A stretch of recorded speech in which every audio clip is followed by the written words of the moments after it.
Hi students, welcome back to our YouTube channel Manish Academy. आज की class में हम चैप्टर 1 स्टार्ट करेंगे क्लास 9th का, जिसमें हम क्या करने वाले हैं, एमसीक्यू। तो हम इसे जो है 2 से 3 वीडियो में कवर करने वाले हैं, जिसमें आज फर्स्ट पार्ट में हम एनसीईआरटी एग्जाम्पलर के जो एमसीक्यू हैं उन्हें सॉल्व करने वाले हैं विद कॉन्सेप्ट के साथ। देन हम इसके बाद RD Sharma plus RS Agarwal के इंपॉर्टेंट क्वेश्चन एमसीक्यू सॉल्व करेंगे। तो जो चैप्टर 1 है आपका नंबर सिस्टम, इसका फर्स्ट क्वेश्चन देखते हैं हमें क्या दिया गया है और हम कैसे सॉल्व करने वाले हैं। तो एनसीईआरटी एग्जाम्पलर का जो आपका फर्स्ट क्वेश्चन है, क्या दिया गया है आपके पास, एवरी रेशनल नंबर इज, जो रेशनल नंबर है वो आपका क्या नेचुरल नंबर हो सकता है, या इंटीजर होगा, या रियल नंबर होगा, या होल नंबर होगा। तो सबसे पहले देखो, एक एक ऑप्शन हमें बहुत ही ध्यान से समझना है। एवरी रेशनल नंबर हमारा नेचुरल नंबर क्यों नहीं हो सकता? क्योंकि आपको पता है कि 2/5 क्या है, रेशनल नंबर है, बट ये क्या नहीं है, नेचुरल नंबर नहीं है। क्या नहीं है ये? नेचुरल नंबर ये आपका नहीं है। इसका मतलब फर्स्ट ऑप्शन आपका गलत हो गया है या नहीं। देन अब हम बात करते हैं इंटीजर की बात। तो ये देखो 2/5, इसी की बात करें अगर, तो ये आपका क्या है, इंटीजर है या नहीं है, फटाफट बताओ आप। तो ये आपका इंटीजर भी नहीं है।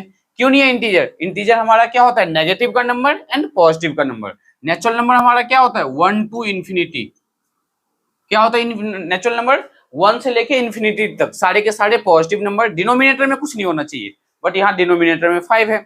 वैसे 2/5 हमारा इंटीजर क्यों नहीं है? क्योंकि इंटीजर से हमारा क्या होता है, माइनस के नंबर्स और 1 2 3 and so on, means negative and positive number आपका इंटीजर होता है। बट हमारा ये इंटीजर क्यों नहीं है? क्योंकि इसके अपॉन में 5 है और इंटीजर में है, डिनोमिनेटर में कुछ नहीं होता, ये आपको पता है। देन आता है सी, रियल नंबर। तो रियल नंबर ये है। क्यों? रियल नंबर हमारा क्या होता है, basically collection of all type of number. Real number क्या है, सबका हेड कंसीडर किया जाता है। रियल नंबर के अंदर आपका natural number, whole number, integers, जो भी नंबर्स हमारे हैं सारे के सारे नंबर रियल नंबर के अंदर आता है। That's why every rational number हमारा क्या हो सकता है, तो रियल नंबर हो सकता है। ठीक है। होल नंबर क्यों नहीं होगा? होल नंबर इसलिए नहीं होगा क्योंकि 2/5 आपका क्या है, ये आपका रेशनल नंबर है, बट ये होल नंबर नहीं है। होल नंबर क्यों नहीं है? क्योंकि होल नंबर हमारा कहां से स्टार्ट होता है, तो 0 से इंफिनिटी। ठीक है। होल नंबर 0 से इंफिनिटी, नेचुरल नंबर 1 से infinity, integers negative and positive number का कलेक्शन, एंड हमारा रियल नंबर क्या होता है, collection of all type of number, integers, whole number, natural numbers, fractions में जो भी नंबर्स आप अगर कंसीडर करो, सारे के सारे नंबर्स कंसीडर किया जाता है। ये था आपका एनसीईआरटी एग्जाम्पलर का फर्स्ट क्वेश्चन, जो आपको बहुत अच्छे से समझ में आया होगा। अब बढ़ते हैं सेकंड क्वेश्चन की ओर। तो सेकंड क्वेश्चन देखो क्या दिया है, between 2 rational number, 2 rational number के बीच क्या होगा, तो there is no rational number. कह रहे एक भी रेशनल नंबर नहीं लाई करेगा, फर्स्ट ऑप्शन। सेकंड ऑप्शन बोल रहा है there is exactly 1 rational number, 2 rational number के बीच एक ही रेशनल नंबर होगा। अब वो आगे बताएंगे हम होगा या नहीं होगा। Third, infinitely many rational number, या there are always 1 rational number and no irrational number. तो ये जो ऑप्शन है डी क्यों गलत है? क्योंकि 2 रेशनल नंबर की बात कर रहा है, तो 2 रेशनल नंबर के बीच तो इरेशनल नंबर की कोई बात ही नहीं है, इरेशनल नंबर तो आ ही नहीं सकता है। इनफाइनेटली रेशनल नंबर जो है ये हो सकता है। क्यों हो सकता है ये मैं आपको बताता हूँ। जैसे आपने ले लिया 2/5 एंड सेकंड नंबर आपने ले लिया 3/5। ठीक है। मेरा मन कर रहा है कि मुझे 10 रेशनल नंबर फाइंड करना है, तो मैं क्या करूंगा, 2 और 5 दोनों को 11 से मल्टीप्लाई करूंगा। ये आ गया 22/55 एंड इस 3/5 को भी मैं क्या करूंगा, तो 11 से मल्टीप्लाई करूंगा, तो 33/55। अब ध्यान से देखो, तो 22/55 और 33/55 के बीच में 10 रेशनल नंबर है। अगर मुझे 20 फाइंड करना होगा तो मैं 21 से मल्टीप्लाई कर दूंगा। अगर मुझे 100 फाइंड करना होगा तो 101 से मल्टीप्लाई कर दूंगा। कहने का मतलब ये है कि 2 रेशनल नंबर के बीच में इनफाइनाइट रेशनल नंबर होता है। क्यों?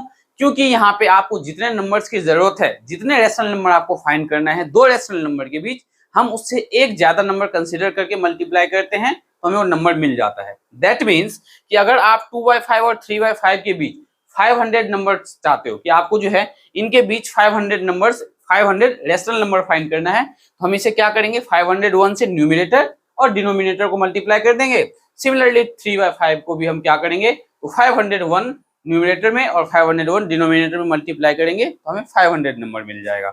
100 अगर 1000 फाइंड करना हो तो 1001 से मल्टीप्लाई कर देना। तो ध्यान क्या रखना है कि between 2 rational number there are always infinite rational numbers. Infinite rational number होता है, ये आपको ध्यान में रखना है। इसका करेक्ट ऑप्शन क्या होगा? C1 is the correct option. तो ये था आपका क्वेश्चन नंबर सेकंड। देखते हैं क्वेश्चन नंबर थर्ड हमें क्या दिया गया है। क्वेश्चन नंबर थर्ड जो है आपके पास क्या दिया गया है? Decimal representation of rational number can not be. Decimal representation जो है रेशनल नंबर का क्या नहीं हो सकता है, मींस अगर हम रेशनल नंबर को डिवाइड करें तो क्या नहीं होगा। टर्मिनेट मींस डिवाइड करोगे तो रेशनल नंबर आपका जो है एक टाइम पे खत्म हो सकता है। नॉन टर्मिनेटिंग मींस डिवाइड कभी एंड ना हो, होता ही जाए डिवाइड, ठीक है। नॉन टर्मिनेटिंग रिपीटिंग मतलब आप डिवाइड कर रहे हो, खत्म भी नहीं हो रहा और रिपीट होने लग रहा है, ठीक है। या non terminating and non repeating means divide खत्म भी नहीं होगा और रिपीट भी नहीं होगा। तो ये केस आपका जो है रेशनल नंबर के कंडीशन को फुलफिल नहीं करता है। क्यों नहीं करता है, ध्यान से देखो। अगर मैं आपको x इक्वल्स टू दे रहा हूं 2.35 बार, है ना, इस टाइप के नंबर को हम क्या बोलते हैं? Non terminating and repeating. क्या बोलते हैं इसे? नॉन टर्मिनेटिंग मतलब डिवाइड खत्म नहीं होगा और क्या हो रहा है? रिपीट हो रहा है। तो नॉन टर्मिनेटिंग एंड रिपीटिंग वाले को हम रेशनल नंबर के फॉर्म में कन्वर्ट कर सकते हैं। क्योंकि एनसीईआरटी का जो एक्सरसाइज आपने किया हो तो 1.2 या 3 में ये क्वेश्चन दिया भी गया है कि 0.6 बार। तो 6 बार का मतलब 6 जो है आपका बार बार जब डिवाइड करो तो नंबर 6 आता जा रहा है। तो 2.35 के ऊपर बार मींस ये नॉन टर्मिनेटिंग रिपीटिंग नंबर है, तो ये आपका रेशनल नंबर हो सकता है। तो ये तो कोई प्रॉब्लम नहीं है। तो नॉन टर्मिनेटिंग वाला जो केस है, नॉन टर्मिनेटिंग रिपीटिंग, ये जो है आपका क्या है? हो सकता है रेशनल नंबर में, ठीक है। टर्मिनेट मींस डिवाइड जो है, अगर जैसे मैंने डिवाइड किया 10/5 तो मुझे क्या मिलेगा? 5 2 10, तो ये डिवाइड खत्म हो रहा है मींस टर्मिनेट हो रहा है, ये भी ठीक है। नॉन टर्मिनेटिंग मींस डिवाइड खत्म ही ना हो, डिवाइड होता ही जाए, रिपीट भी ना हो, तो ये भी पॉसिबल हो सकता है रेशनल नंबर के लिए। नॉन टर्मिनेटिंग रिपीटिंग का ये एग्जांपल रहा, ये भी हो सकता है। तो क्या नहीं हो सकता है? तो non terminating and non repeating नहीं हो सकता है। तो इसका जो बोला गया है डेसिमल रिप्रेजेंटेशन रेशनल नंबर का क्या नहीं हो सकता है? तो it can't be non terminating and non repeating, means non terminating and non repeating जो है ये रेशनल नंबर के अंदर नहीं हो सकता है, ठीक है। ये तीनों कंडीशन क्यों हो सकता है ये मैंने आपको बताया है। टर्मिनेटिंग का मतलब क्या है? जब आप डिवाइड करो तो रिमाइंडर 0 आ जाए। नॉन टर्मिनेटिंग का मतलब क्या है? जब आप डिवाइड करो तो रिमाइंडर 0 आएगा ही नहीं, डिवाइड होता ही रहेगा आपका। एंड नॉन टर्मिनेटिंग रिपीटिंग का क्या मतलब है? जैसे इस टाइप के नंबर्स, या ऐसे ले लो 6.25 9 और 9 के ऊपर बार, तो ये भी आपका क्या है? Non terminating and repeating. Repeating क्यों बोला गया है? क्योंकि यहाँ 9 रिपीट कर रहा है। इसको नॉन टर्मिनेटिंग रिपीटिंग क्यों बोला है? डिवाइड खत्म भी नहीं होगा और रिपीट क्या होगा? तो 3535 आपका रिपीट होता रहेगा। तो करेक्ट ऑप्शन इसका डी है। देखते हैं क्वेश्चन फोर्थ। क्वेश्चन फोर्थ में बोल रहा है the product of any two irrational number. हमेशा ध्यान में रखना, दो इरेशनल नंबर का जो प्रोडक्ट है, दो इरेशनल नंबर का प्रोडक्ट आपका क्या हो सकता है? रेशनल भी हो सकता है और इरेशनल भी हो सकता है। हमेशा रेशनल नहीं होगा या हमेशा इरेशनल नहीं होगा। क्यों नहीं होगा? देखो, हमने दो रेशनल नंबर ले लिया √2 एंड √3। √2 और √3 को अगर मैं मल्टीप्लाई करूंगा तो मुझे क्या मिलेगा? √6। ये क्या है? इरेशनल। बट अगर मैं √2 एंड √2 ले लूं तो √2 इंटू में √2 क्या मिल रहा है? मुझे 2 मिलेगा, जो क्या है? तो रेशनल। अगर मैं √5 इंटू में √7 लेता हूं तो मुझे क्या मिलेगा? √7 इंटू में √5 √35। ये आपका क्या है? तो इरेशनल। लेकिन अगर आप √5 इंटू में √5 करो तो क्या मिल रहा है? 5। या √7 इंटू में √7 करो तो क्या मिल रहा है? 7। मीन्स दो इरेशनल नंबर का मल्टीप्लाई अगर हम करते हैं तो हमें इरेशनल या रेशनल दोनों मिल सकता है। तो इसका करेक्ट ऑप्शन क्या होगा? Sometimes rational and sometime irrational. Correct option इसका क्या होगा? Sometime rational and sometime irrational. तो ये क्वेश्चन भी आपको बहुत अच्छे से समझ में आया होगा। ये क्यों नहीं होगा ऑलवेज इरेशनल नंबर? क्योंकि आपको पता है कि अगर √2 को हम मल्टीप्लाई करते हैं, ये भी दो क्या इरेशनल नंबर है, दो इरेशनल नंबर को मल्टीप्लाई कर रहे हैं बट हमें मिल क्या रहा है? रेशनल नंबर मिल रहा है, ठीक है। तो इसलिए ये भी नहीं होगा। रेशनल क्यों नहीं होगा? रेशनल इसलिए नहीं होगा क्योंकि √2 और √3 को मल्टीप्लाई करते हैं तो हमें √6 मिलता है, जो कि क्या है? इरेशनल नंबर है, ठीक है। तो क्वेश्चन नंबर 4 भी समझ में आया होगा। बढ़ते हैं नेक्स्ट क्वेश्चन की ओर, देखते हैं क्वेश्चन नंबर 5। तो क्वेश्चन नंबर जो 5 है हमें दिया गया है the decimal expansion of number √2। √2 का डेसिमल एक्सपेंशन क्या होगा? फाइनाइट नंबर होगा या 1.41421 होगा या नॉन टर्मिनेटिंग एंड रिकरिंग होगा या non terminating and non repeating होगा। तो ध्यान से देखो, फाइनाइट डेसिमल का मतलब है कि अगर आप इसे एक मिनट चेक कर लेते हैं ऑप्शन में हमें फाइनाइट डेसिमल दिया है या नहीं दिया हुआ है। हाँ, फाइनाइट डेसिमल। तो फाइनाइट डेसिमल तो इसलिए नहीं होगा क्योंकि जब आप इस √2 की वैल्यू निकालोगे तो डिवाइड एंड नहीं होगा। 1.41421 भी नहीं होगा अगर √2 को हम सॉल्व करते हैं तो। नॉन टर्मिनेटिंग एंड रिकरिंग मतलब नॉन टर्मिनेटिंग खत्म भी नहीं होगा और रिपीट होगा, तो ऐसा भी नहीं होगा क्योंकि √2 को आप सॉल्व करना आता है, नहीं आता है तो आप इसके लिए जो है √2 की वैल्यू निकालना आपको आना चाहिए, जो कि इस क्लास में जो है √2 की वैल्यू हम निकालने में काफी ज्यादा टाइम लगता है, आपको पता है, क्योंकि हमें जब तक डिवाइड करते जाना जब तक डिवाइड होता जाएगा। तो ये ध्यान में रखना √2 की जो है फिक्स वैल्यू नहीं है और जो डिवाइड होता जाता है, ठीक है। तो नॉन टर्मिनेटिंग एंड क्या होगा, नॉन रिपीटिंग, ध्यान रखना। चाहे √2 की वैल्यू पूछ ले या आपसे √3 की पूछ ले या √5 पूछ ले या √7 पूछ ले या √11 पूछ ले या √13 पूछ ले, ध्यान रखना जो भी नंबर्स हमारे रूट के अंदर है ये सब के सब क्या होगा, नॉन टर्मिनेटिंग मींस डिवाइड खत्म नहीं होगा आपका, एंड नॉन रिपीटिंग और रिपीट भी नहीं करेगा मींस डिवाइड होता ही रहेगा आपका, ध्यान रखना है। तो जो भी रूट में नंबर्स है जैसे √2, √3, √5, √7, √11, √13 फर्दर ऑन सो ऑन क्या ले सकते हो, √17, √19, √23 ऑड नंबर वाले जो भी रूट के अंदर आप लेते हो, और सारे के सारे ऑड नंबर नहीं, जैसे √9 नहीं लिया मैंने, क्यों, √9 हमें क्या देता है, 3 देता है, ठीक है। तो इस टाइप की जो भी नंबर्स है वो आपके क्या होते हैं, irrational numbers, non terminating and non repeating, ठीक है। तो इसका करेक्ट ऑप्शन क्या होगा फिफ्थ का, D. Then which of the following is irrational, question 6 में आपसे पूछ रहा है इनमें से इरेशनल कौन सा है। तो ध्यान से देखो, इन्होंने आपको क्या किया है, ए पार्ट जो दिया है √4/√9, क्या हम √4 को 2 इंटू में 2 और अपॉन में 3 इंटू में 3 लिख सकते हैं। तो रूट के बाहर क्या आ जाएगा, 2/3, तो ये क्या है आपका रेशनल नंबर। बाहर कैसे आया, पेयर में है, 2 का पेयर है तो इसलिए 2 बाहर आ गया, 3 का पेयर डिनोमिनेटर में इसलिए 3 बाहर आ गया, तो ये तो रेशनल नंबर है, हमें इरेशनल पूछ रहा है ये। तो √12 अपॉन में क्या है, √3, तो आप इसे ऐसे लिख सकते हो √12 अपॉन में 3। क्यों, रूट की ये आपको रूट की प्रॉपर्टी पता होनी चाहिए कि √a बाय अगर √b है तो आप इसे √a/b लिख सकते हो। मींस अगर अलग अलग रूट है तो आप उसे एक ही रूट के अंदर ऐसे लिख सकते हो। अब देखो 3 × 3, 3 4 12, तो रूट के अंदर क्या आ गया, 4 आ गया। रूट के अंदर 4 को हम क्या कर सकते हैं, तो 2 2 जब 4, तो हमें मिल गया 2।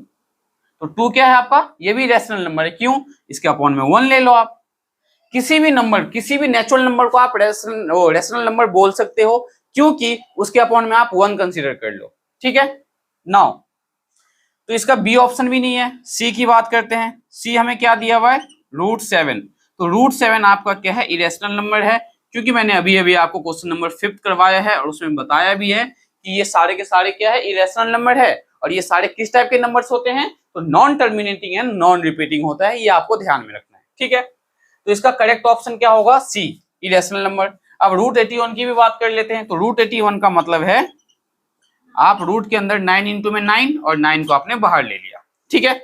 तो इसका करेक्ट ऑप्शन आप मार्क कर लेना, सी ऑप्शन। अब हम बात करते हैं क्वेश्चन 7 की। तो क्वेश्चन 7 में हमें देखो क्या दिया है, which of the following is irrational number. Irrational number कौन सा है, देखो ये आपका रेशनल नंबर है, क्यों, 0.14 को अगर रेशनल में कन्वर्ट करना हो तो आप क्या लिख सकते हो, 14/100, और 0.1416 के ऊपर बार है, तो इसको आप रेशनल नंबर में कैसे कन्वर्ट करोगे, इसको x मान लिया, पहले हम 100 से मल्टीप्लाई करेंगे तो ये 100x इक्वल्स टू 14.16, और 16 पे क्या आ जाएगा, बार। अब वापस से 100 से मल्टीप्लाई करो, इक्वल्स टू 1416.16 बार। अब इस इक्वेशन को 1 और इसको 2 मान लो, सब्ट्रैक्ट कर दो 1 किसमें से, फ्रॉम 2 में से, तो क्या मिल जाएगा, इसमें से 100 माइनस करोगे 10,000 में से, तो 900 क्या मिलेगा यहाँ पे, 9,900x इक्वल्स टू 14 और अपॉन में जो है 9,900 लेके जाना x के फॉर्म में, मतलब p/q के फॉर्म में आ जाएगा, रेशनल नंबर के फॉर्म में आ जाएगा। ये भी आपका क्या है, रेशनल नंबर में कन्वर्ट कर सकते हो। तो ये इसका करेक्ट ऑप्शन क्या है, डी, इसको आप इरेशनल नंबर बोल सकते हो, क्योंकि यहाँ पे देखो एक प्रॉपर पैटर्न फॉलो हो रहा है, 401 फिर 14001 फिर 14004, ये जो है रिपीट होता जा रहा है, तो ये आपका क्या है, इरेशनल नंबर, ठीक है। क्यों है, क्योंकि यहाँ पे एक प्रॉपर पैटर्न फॉलो कर रहा है और ये डिवाइड आपका एंड नहीं हो रहा, ठीक है। तो ये था आपका क्वेश्चन नंबर 7। अब देखते हैं क्वेश्चन नंबर 8 हमारे पास क्या है। क्वेश्चन नंबर 8 में हमें क्या दिया गया है, a rational number between √2 and √3 is, rational number क्या होगा √2 और √3 के बीच। तो सबसे पहले देखो फर्स्ट ऑप्शन क्यों गलत है, क्योंकि आपको पता है कि √2 की जो वैल्यू है 1.414 है और √3 की वैल्यू 1.732 है, और ये डिवाइड खत्म नहीं होगा, तो तो ये दो इरेशनल नंबर के सम में से आपको क्या मिलेगा, इरेशनल नंबर ही मिलेगा, रेशनल नंबर तो यहाँ मिलेगा नहीं। ए ऑप्शन इसका इसलिए गलत है। ठीक है, क्यों? क्योंकि √2 देखो, √2 की वैल्यू क्या है हमारे पास, 1√2 इक्वल्स टू 1.414 समथिंग, एंड √3 क्या आपका 1.732 एंड सो ऑन। इनके बीच जो है हम रेशनल नंबर तो फाइंड नहीं कर सकते हैं, तो हम सेकंड ऑप्शन देखेंगे। फर्स्ट ऑप्शन आपका क्या है, रॉन्ग है। बी ऑप्शन देखते हैं। अगर √2 है तो 1.414, इनको अगर हम मल्टीप्लाई करें तो हमें खुद नहीं पता कि इसे हम मल्टीप्लाई नहीं कर पाएंगे सबसे पहली बात तो, क्योंकि पॉइंट के बाद जो नंबर्स है वो बहुत सारा इनफाइनाइट नंबर्स है, तो बी ऑप्शन भी नहीं होगा। मींस √2 और √3 के नंबर्स को अगर आप मल्टीप्लाई करते हो तो ये क्या हो जाएगा, आपके लिए बहुत कॉम्प्लिकेटेड हो जाएगा, आप वैल्यू नहीं फाइंड कर सकते इसमें। थर्ड देखो, सी क्या है आपका 1.5। अब देखो √2 की जो वैल्यू 1.4 है और √3 की वैल्यू 1.7 है, तो क्या 1.4 और 1.7 के बीच 1.5 लाई कर रहा है या नहीं कर रहा है, तो 1.5 इसका करेक्ट ऑप्शन होगा। क्या होगा, √2 की वैल्यू 1.414 है और √3 की वैल्यू 1.732 है, तो इनके बीच क्या लाई कर रहा है, 1.5 लाई कर रहा है, लाई कर रहा है नहीं, इसके बीच और क्या लाई कर रहा है। अगर 1.6 ऑप्शन में देता तो हम 1.6 को भी मार्क कर सकते थे। ठीक है, तो इसका करेक्ट ऑप्शन होगा 1.5, तो मार्क कर लेना इसका सी ऑप्शन। ठीक है, नाउ इसके बाद हम देखेंगे क्वेश्चन नंबर 9। क्वेश्चन 9 में हमें क्या बोला है, एक नंबर दिया इन्होंने आपके पास 1.999 एंड सो ऑन। तो सबसे पहले हम क्या करेंगे, let x equals to 1.999 and so on. तो आप इसे क्या ऐसे लिख सकते हो, x इक्वल्स टू 1.9 के ऊपर बार, क्योंकि 9 रिपीट हो रहा है। अब जितना डिजिट रिपीट होता है हम उतने 10 से मल्टीप्लाई करते हैं। अगर 2 डिजिट रिपीट होता तो 100 से मल्टीप्लाई करोगे, अगर 3 डिजिट रिपीट होता है तो 1000 से मल्टीप्लाई करोगे। यहाँ एक डिजिट रिपीट हो रहा है, दैट इज ओनली 9, तो हम 10 से मल्टीप्लाई करेंगे। Multiply equation 1 by 10। इस टाइप के क्वेश्चंस मैंने जो है वीडियो ऑलरेडी बहुत ज्यादा अपलोड कर रखा है, अगर आपको डिटेल में बहुत अच्छे से समझना है तो आप उस वीडियो को रेफर कर सकते हो। तो 10 से मल्टीप्लाई करेंगे तो 10x, और ये एक 9 यहाँ आ जाता है तो 19 पॉइंट क्या आ जाता है 9, और इसके ऊपर बार। ठीक है, ये सेकंड इक्वेशन। अब फर्स्ट को सब्ट्रैक्ट कर दो सेकंड से, सब्ट्रैक्ट 1 किस में से, तो फ्रॉम 2 में से। तो 10x में से हम क्या माइनस करेंगे, x, और इक्वल्स टू 19.9 बार, इसमें से हम क्या माइनस करेंगे 1.9 बार। तो 10x में से x जाएगा तो 9x, और 19.9 में से 1.9 बार, तो 0.9 बार कैंसिल हो गया, और 19 में से 1 गया तो 18। x equals to 18 divided by 9, तो x क्या आ गया आपके पास, 9 2 जा 18। तो x की वैल्यू क्या मिला हमें, 2 मिला है। तो इसका करेक्ट ऑप्शन क्या होगा, C1। इसका correct option this one C। अब the value of 2√3 plus √3। Class 9th के बच्चे जो हैं इस टाइप के क्वेश्चंस को थोड़ा ध्यान से समझ लेना, क्योंकि 10th क्लास के बच्चे इस टाइप की मिस्टेक बहुत ज्यादा करते हैं। ठीक है, तो ध्यान से देखो, हमें बोल रहा है ये 2√3 प्लस का √3, तो √3 ये 1 टाइम्स है, ये 2 टाइम्स है, तो ये कितना हो जाएगा 3 टाइम्स √3, हाँ या ना। तो इसका करेक्ट ऑप्शन क्या हो जाएगा ये। बट ये ध्यान में रखना है, अगर आपको किसी ने दे दिया 2 टाइम्स √3 प्लस 4 टाइम्स √5, तो गलती से आप इसे ऐड मत कर देना, ये ऐड नहीं हो सकता है, ये इसी फॉर्म में रहेगा, ध्यान रखना।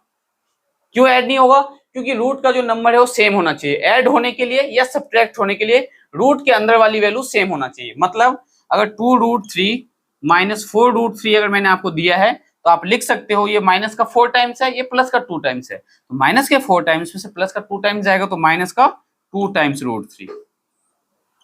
अगर इसे प्लस करें तो 4 टाइम्स √3 प्लस 2 टाइम्स √3, ये हो जाएगा 6 टाइम्स √3। ठीक है, अगर मैंने आपको दे दिया 3 टाइम्स √3 प्लस 4 टाइम्स √2, तो ये आपका ऐड नहीं होगा, ध्यान रखना। ऐड हम दो इरेशनल नंबर को तभी कर सकते हैं जब उसका इरेशनल नंबर दोनों में सेम हो। ठीक है, तो आज की क्लास में हमने एनसीईआरटी एग्जाम्पलर के बेस्ट फर्स्ट 10 क्वेश्चन सॉल्व किया है, और उम्मीद करता हूं ये 10 के 10 क्वेश्चन जो है आपका कॉन्सेप्ट बहुत अच्छे से क्लियर हुआ होगा। इसके आगे के क्वेश्चंस आपको चिंता करने की कोई जरूरत नहीं है। अगर आप 2023 में क्लास 9th में हो तो आपके लिए पेपर पॉइंट ऑफ व्यू से मैं एनसीईआरटी के each and every questions MCQ upload करूंगा, साथ के साथ आरडी शर्मा और आरएस अग्रवाल के भी इंपॉर्टेंट क्वेश्चंस अपलोड किया जाएगा। तो आपसे बस ये रिक्वेस्ट है कि आप इस वीडियो को अपने फ्रेंड के साथ जरूर शेयर करें।